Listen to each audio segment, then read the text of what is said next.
First, install Microsoft Launcher from the Play Store.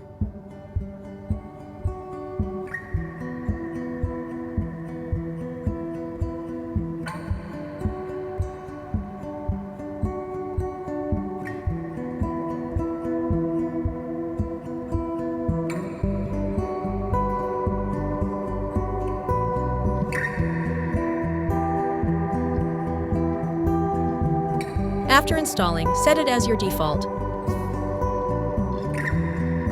Then, open your app drawer and tap the three dots icon. Select Hidden Apps, and then tap Hide Apps.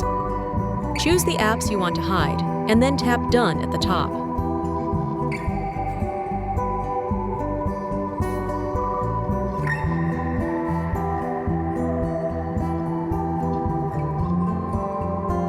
The apps will disappear from your phone. To unhide them, simply go back to the same menu and deselect them.